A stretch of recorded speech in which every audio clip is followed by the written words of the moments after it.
Good afternoon, party people. My name is Drew Dickinson, and welcome to the 3D. 3D. Now, if you're new to the show, the 3D stands for the Drew Dickinson Diatribe, and the main topic, my beloved Manchester United. And the show drops each and every Friday right here on the Soccer Down Here network. You guys know that I usually don't discuss rumors, but this particular rumor is dominating my social media headlines and dominating the headlines for Manchester United. So I briefly want to discuss what seems to be a forever ongoing topic here at United, and that's the coaching saga. As we know, Erik ten Hag not far away from completing his second season as the manager of Manchester United. Last season, brought us back to Champions League, brought us home a trophy for the first time in years since the Mourinho era. We won the Carabao Cup, defeating Newcastle. Ten Hag's record so far in the Premier League with Manchester United is 39 wins, 12 draws, and 22 losses. We're all, including myself, still unsure if Ineos will retain the services of Erik ten Hag. Me personally, I'd like to clear out the dead weight of players and the overpaid salaries. And yes, Erik ten Hag he's had his moments, good, bad, whatever. But come on, guys, 60 plus injuries to deal with. That's insane. Not to mention, here's some other things that Erik ten Hag has had to deal with since the start of the 2023 season. No, excuse me, 2023-2024 season. So here we go.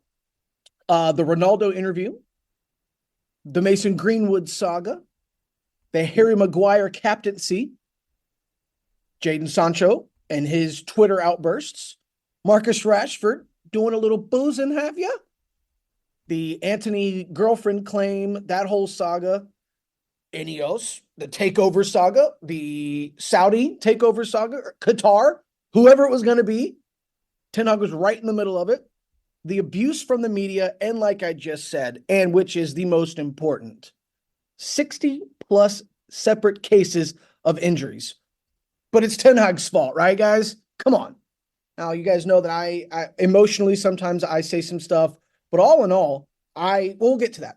But there have been, here's where the rumors come in. There have been two strong candidates that have come to light. Three, if you include Gareth Southgate, but in my opinion, he's completely 100% focused on England and the Euros for right now.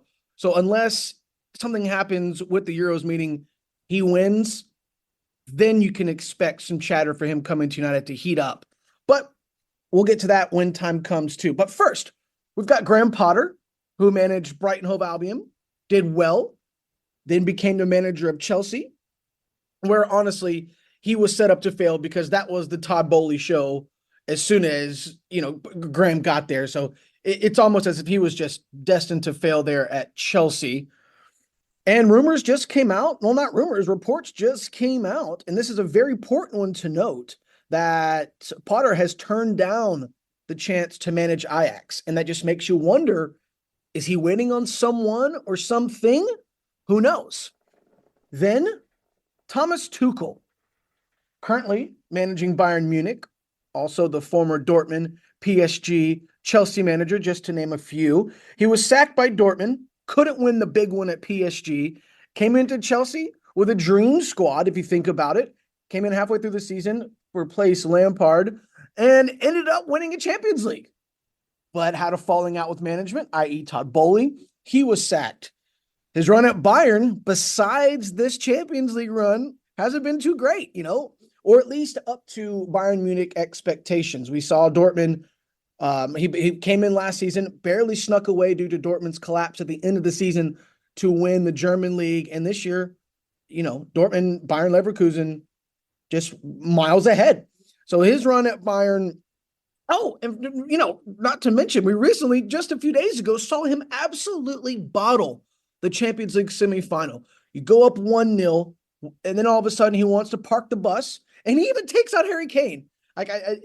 you do not take out your goal scorer, especially someone like Harry Kane, when all you really need at that time was one, or to put two on the board and kind of give yourself some breathing room. But no, that didn't happen. What did happen was that we all saw the Madrid magic once again. Tuchel himself will be out of Bayern at the end of the season because of yet another falling out with upper management. And, honestly, guys, if that's a trend for him, he's not the one to take charge of this quote unquote new Manchester United under Ineos. Point blank, period. Simple for me. Back Ten Hag with a clear cut structure. Let him ride out his contract. It's no excuses, but here I feel that it's what's best. You can't keep going through managers when, honestly, like I said before, he's had his issues, but the main issue are some of, if not most of those players in the locker room.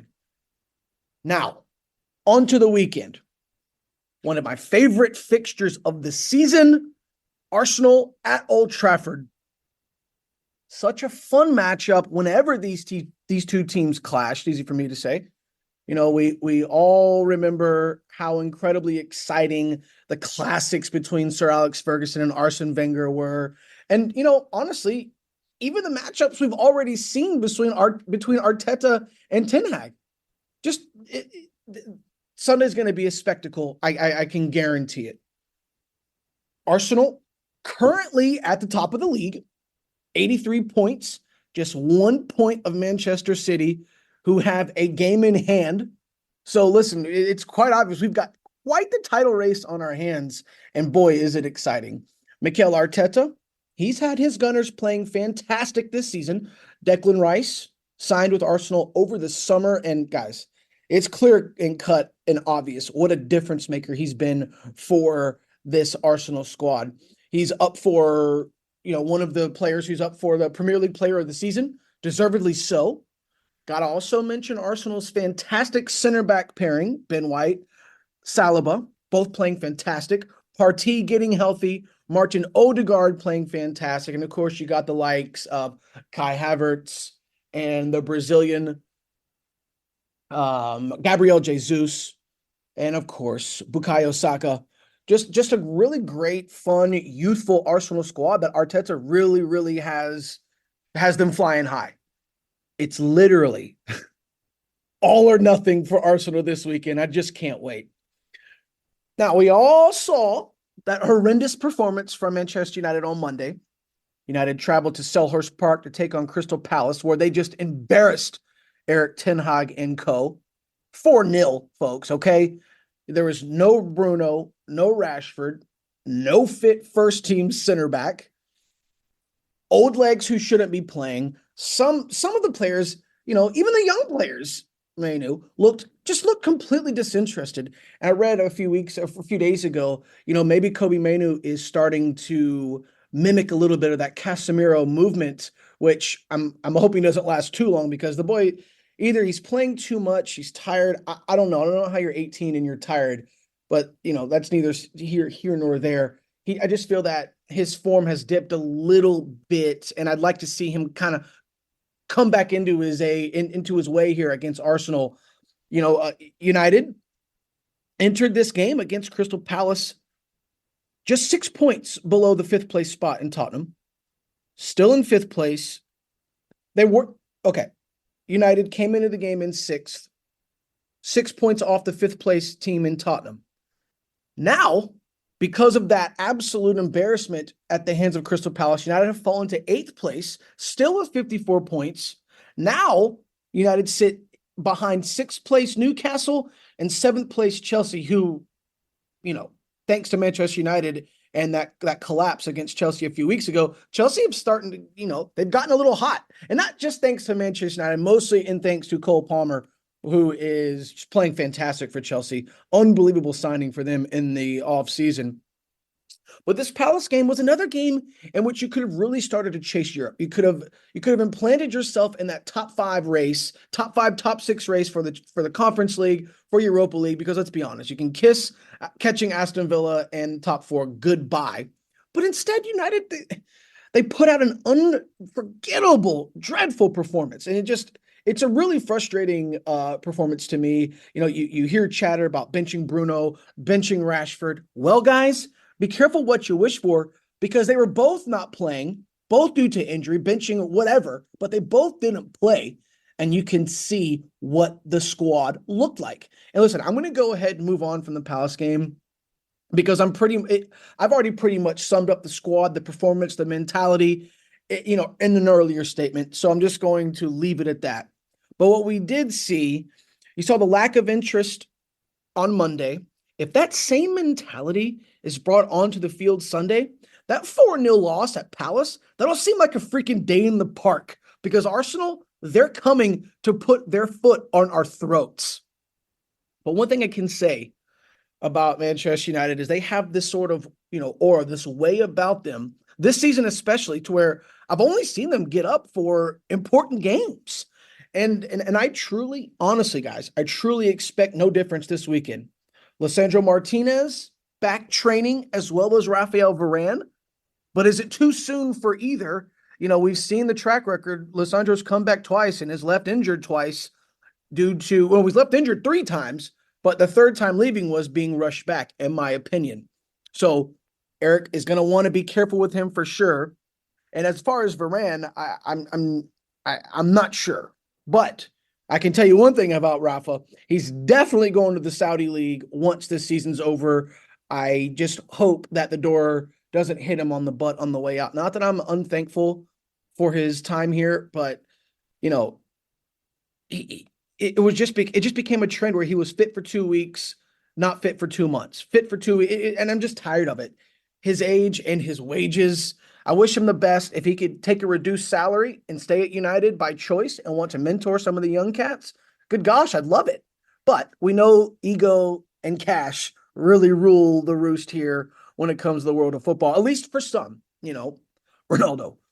Anyways, but, does Ten Hag start Varane? Because he's made it clear that it might be too soon for Rafa or for Liche, but we will find out on Sunday. Now, I do expect Bruno to be back. He's back training. He should be good to go. Marcus, he's back training. He should be good to go. Same with Scott McTominay. But is it too soon to push Rashford back into the fold? Will it be Garnacho, Højlund, Antony? Remember, Antony, first goal in a United shirt against Arsenal last season. So that's my assumption on the front three. But if I'm being biased, I would love to see Marcus get back out there. He did score against Arsenal in the September fixture. So maybe he's going to be trying to pick out that form once again. But here's the real question. Well, actually, there's 2. First, who partners with Bruno? Do they move with the unsureness of the center backs, unsureness of the 2 center backs playing? Because, like I said, they're all freaking injured or sick. Will Casemiro stay at the center back spot? Will he move back to the number 6? Will Manu migrate to the number 8? Bruno back at the 10? Who knows? Mason Mount, he was back against Crystal Palace. But and also, sorry, I got sidetracked here. Also, you got to remember Harry Maguire out injured, Campbell out injured, Lindelof out injured. So it could very well be Johnny Evans and Casemiro once again. Gosh, help me. One thing that I would love to see, though, for sure, whoever the attack is, I want to see them actually attack this Arsenal team. Close that gap in the midfield, because I assure you, Arsenal will expose United if not. Utilize that young talent of Alejandro Garnacho. Remember, last 2 times these teams played back in September, what a game it was. A late Alejandro Garnacho goal was called back due to offside. And remember, it was just a hair offside. And in my opinion, that was the winner. But like United tend to do, they immediately collapsed and Arsenal scored 2 goals in stoppage time to win that game 3-1. So, with that being said, yes, attack Arsenal on the width, get Diogo Dalot involved more in the attack this week. We've seen the damage that he can do, making those overlapping runs, putting some crosses across the middle. Feed Højlund, feed the SOB. I guarantee you he is starving. One thing is for sure, though, and you can take this to the bank. Old Trafford will be absolutely freaking buzzing. The support at Crystal Palace was incredible. Obviously, unlike their performance from the boys on the field, but I digress. And here we go. You ready for it? United will go on to shock the league and beat the Gunners at home 2-0 on Sunday. That's right. Everybody remember this, okay? Because Arsenal going Arsenal. So, come on, United. Well, listen, folks, that's going to do it for me this week. I hope you all have a wonderful weekend. Thank yous so much for listening wherever you may be. Enjoy all the soccer this weekend. Hold on a second. Hold on. I just got you gotta be absolutely freaking kidding me. All right, this is no joke. As I am recording this show for everyone, I just got an alert. You're not going to believe this. I can't believe it.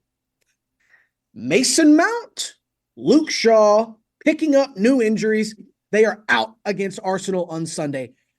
Listen, John's going to have to bring out the censor button if I keep going, because you cannot make this crap up. I am so freaking sick and tired of it. Thank God we are almost done with this season, because it's a joke. It is literally a joke. Luke hadn't even been able to come back yet. He re-aggravated whatever it was that was hurt before.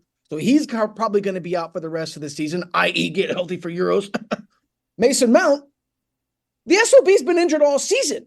I see all the backlash. Oh, what a waste of money. What a waste of signing, blah, blah, blah, blah. Guys, you can't help injuries. Okay. I legitimately think Mason isn't one of those guys who's faking the injury to not be a part of this BS. That's not him. Or at least I hope it's not. But I truly believe that's not it. But come on, another 2 injuries to 2 first team, to 2 starters. And again, it just puts Eric's back up against the wall. Well, listen, guys, I'm so frustrated. I'm going to get out of here. Enjoy the rest of my Friday if I can. And I hope you all do the same thing. So again, enjoy your Friday. Enjoy all the soccer this weekend. Talk to everybody on Monday. Thank you so much for listening. Drewski out.